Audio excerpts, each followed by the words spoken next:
जीवामृत कैसे तैयार करें?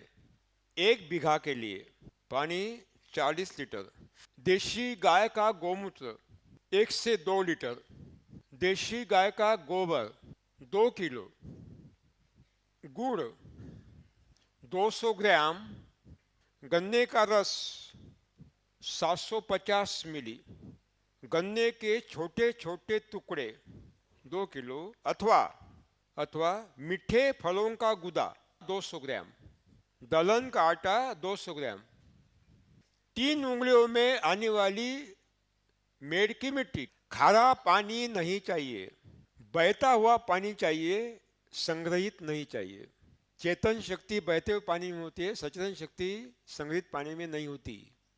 भैंस और जर्सी इनका बिल्कुल नहीं चलेगा, भेड़ बकरियों का भी नहीं चलेगा, मैंने जांच लिया है। गोमूत्र जितना पुराना उतना ही अच्छा होता है, इसलिए गोमूत्र का संकलन और संग्रहण चालू करें। इसके लिए देशी गाय का गोबर जितना ताजा उतना ही अच्छा होता है। अगर गोबर में नमी है तो तराई में 7 दिन का गोबर ताजा ही होता है और पहाड़ों में 15 दिन का गोबर ताजा ही होता है। आधा देशी गाय का आधा बैल का गोबर चलेगा, लेकिन केवल बैल का नहीं चलेगा।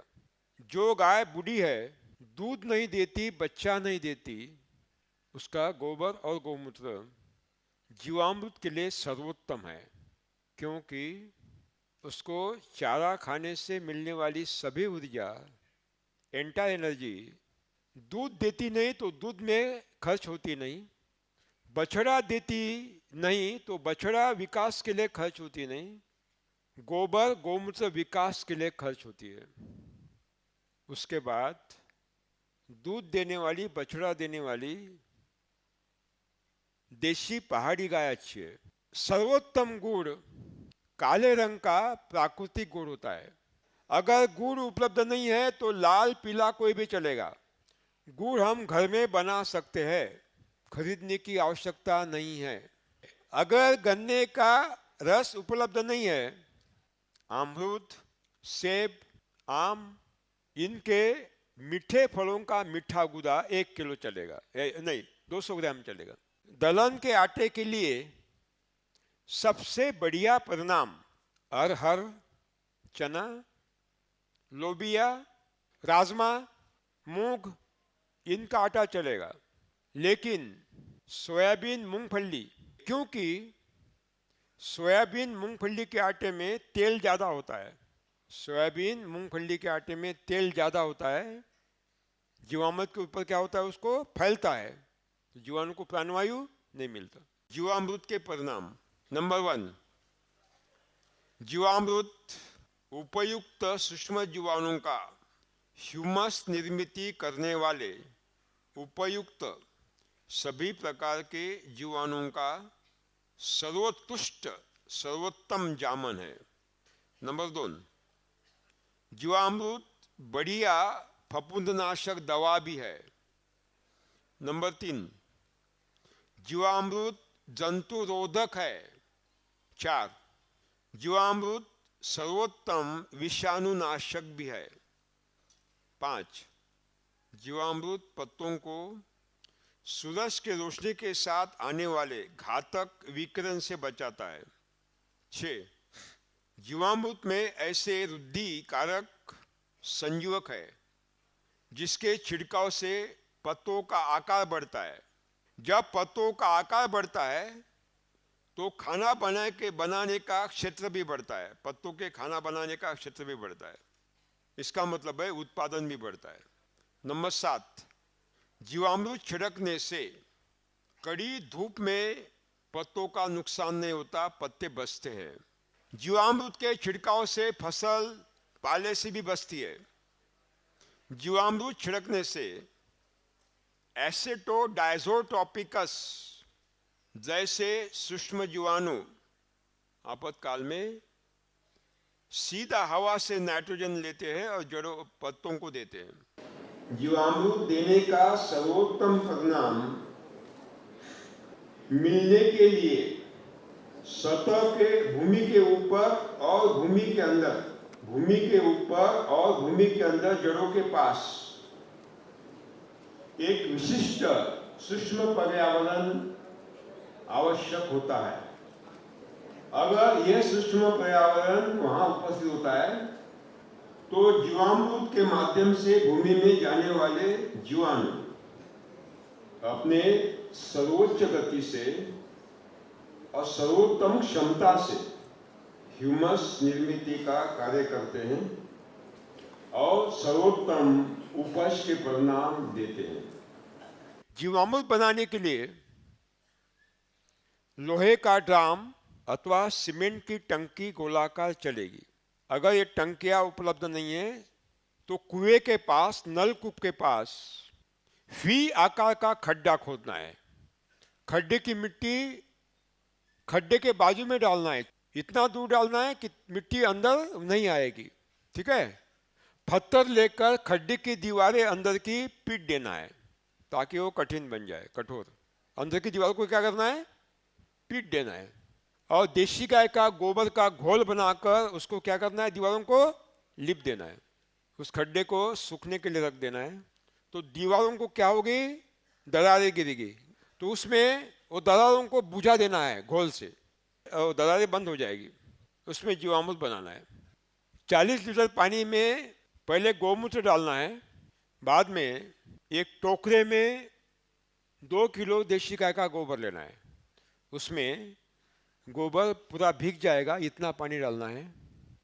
बाद में हाथों से उसको पानी में क्या करना है? घोल बनाना है। फिर वो घोल पानी में डाल देना है, ये 40 लीटर पानी में। टोकरे को पानी से क्या करना है? धोना है, क्योंकि उसके अवशेष होते हैं ना, वो भी डालना है। दूसरे टोकरे में पानी लेकर 200 ग्राम गुड़ बारीक करके डालना है और उसको क्या करना है? पानी में घोल देना है। बाद में वो घोल पानी में डालना है 40 लीटर। अब वो टोकरा पानी से धोकर वो पानी में डालना है और उस टोकरे में और पानी लेना है। 200 ग्राम दलहन का आटा डालना है और उसको ठीक से घोलना है हाथों से। लकड़ी से उसको घोलना है, बाएं से दाएं, घड़ी के कांटे घूमते हैं ना, उस दिशा में, clockwise. Gunny bag, cover the gunny bag. क्या बोलते हैं गनी बैग को? बोरी बोलते हैं ना। बोरी से ढक देना है और ऊपर छाया करना है। पेड़ के छाया में भी हम कर सकते हैं, पेड़ के छाया में भी रख सकते हैं। बोरी से क्या करना है? ढक देना है। तराई में 48 घंटे रखना है। मध्य हिमालय में 7 दिन रखना है और ऊंचाई पर 10 से लेकर 15 दिन रखना है। रोज सुबह शाम 2 मिनट के लिए घोलना है। अबे जो अमृत तैयार हो गया। एक टंकी है, टंके के निचले स्तर में 9 इंच अंतर पर एक हमने छेद किया है, उसमें प्लास्टिक की एक पाइप लगा दिया है और उसको क्या किया है? टोटी लगा दिया है ना। इसके विरुद्ध दिशा में तलहटी में एक दूसरा छेद किया है, वहां पाइप लगा दिया, यहाँ टोटी लगा दी है और इसमें जीवामृत डाल दिया है। ये जो टोटी है इसको एक जाली लगाई है छानने के लिए, इसके छान होगा। और ये नीचे की टंकी है, इसमें छाना हुआ जीवामृत कहाँ आएगा? यहाँ आएगा और यहाँ से एसटीपी पंप से उठाकर हम हमारे खेतों में डाल सकते हैं। बागवानी में सिंचाई के पानी के साथ जीवामृत देने के बाद पेड़ पौधों पर जो परिणाम मिले उससे बेहतर परिणाम जीवामृत सीधा भूमि पर डालने से मिले हैं। अगर भूमि पर डालना है तो छानने की आवश्यकता नहीं। अगर बागवानी का बड़ा क्षेत्र है तो जीवामृत भूमि पर डालने के लिए और साथ में उसी समय छिड़काव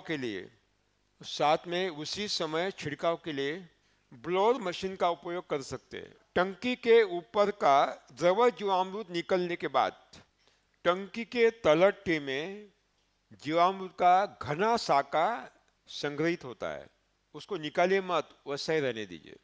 अगर 100 लीटर की टंकी है तो 90 लीटर पानी डालना है, 200 लीटर की टंकी है तो 180 लीटर डालना है और 1000 लीटर की टंकी है तो 900 लीटर डालना है।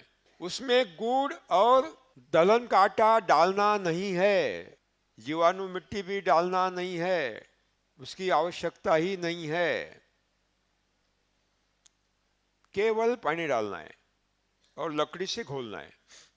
बाद में बोरी से ढक दे और उतना ही दिन रखे जितना जीवामृत रखा था। तराई में 2 दिन, से लेकर 4 दिन, बीच में 7 दिन, ऊंचाई पहाड़ियों पर 10 से 15 दिन, जितने दिन जीवामृत रहेगा उसको इतने ही दिन इसको भी रखिए। दिन में 2 बार रोज लकड़ी से घोलिए। अंत में कपड़े से छानकर पूरे जीवामृत का उपयोग करें। जीवामृत 9 इंच के ऊपर की नली से निकालने के बाद टंकी में पानी डालकर टंकी को धो ले और उस धुले हुए पानी को तलहटी के छेद में से निकाल दे बाहर। तीसरी बार जीवामृत बनाने का साहस मत करिए।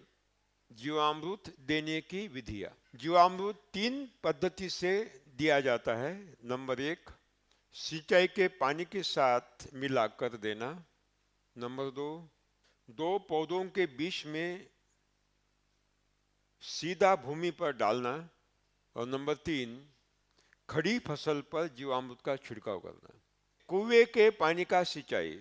कुएं में अगर एक बीघा सिंचाई हो गई इतना पानी है तो 40 से लेकर 80 लीटर जीवामृत कपड़े से छान ले और सीधा कुएं के पानी में डाल दे। जैसे ही मोटर पंप चलता है, फुटवॉल के पास सक्शन प्रेशर निर्माण होता है जिससे जीवामृत पानी में अपने आप घुल जाता है और डिलीवरी पाइप से सीधा पौधों तक चला जाता है। वो पानी पीने से दुगुना भार बढ़ता है। अगर कुएं में 2 बीघा सिंचाई होगा इतना पानी है तो दुगुना जीवामृत लेना है। अगर ठबक सिंचन है या फवारा सिंचन है, जीवामृत को छानना है और एसटीपी पंप से उठाकर फिल्टर सिस्टम को जोड़ना है। अपने आप सिंचाई के पानी में चला जाएगा। ये डिलीवरी पाइप है ना। कहाँ से आया? कुएं से आया, नलकूप से आया, तालाब, नदी, नाले से आया, कहीं से भी आया लेकिन आया है ना। और यहाँ वो पानी गिर रहा है। ये सीमेंट की क्या है? हौद है, टंकी है। और ये मुख्य नाली पानी देने की क्या है? मुख्य नाली है। और ये जो टंकी का इस ओर हमने एक जीवामृत टंकी ऊपर लगा दी है और छान कर जीवामृत उसमें डाल दिए। जैसे ही आप मोटर चालू करते हैं, ये पानी डिलीवरी पाइप से कहाँ से आता है? कुएं से आता है, नलकूप से आता है, कहीं से भी आता है, तो यहाँ गिरता है।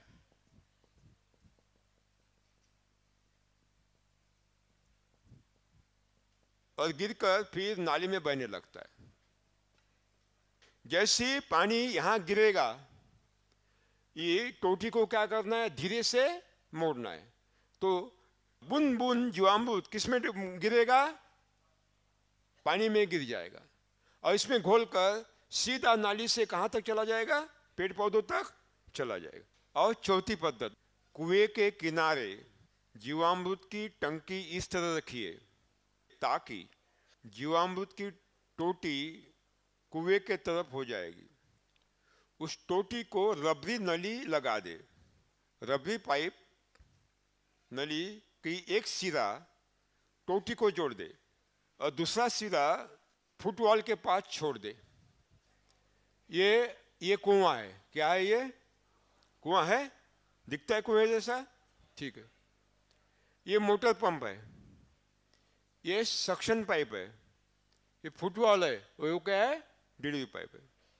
एक किनारे हमने क्या किया? जीवामृत की टंकी रखी और नीचे क्या किया? एक टोटी लगा दी और ये रबरी नली का एक सिरा किसको बांधा? टोटी को। और दूसरा सिरा कहाँ लटका दिया? फुटबॉल के पास। सुतली से उसको बांध दिया। जैसी मोटर चालू होती है तो ये छाना हुआ जीवामृत टंकी में डालना है। कौन सा? छाना हुआ जीवामृत। जैसे टोटी आप घुमाते हो तो बूंद बूंद जीवामृत कहाँ गिरेगा? फुटबॉल के बाद पानी में गिरेगा। सक्शन प्रेशर से वो पानी में घुल जाएगा और डिलीवरी पाइप से सीधा कहाँ जाएगा? फसलों से चले। ठीक है। लेकिन हिमपात होने के बाद छिड़काव की कोई आवश्यकता नहीं है। फलदार न होने के बाद वही शेड्यूल अमल में लाए।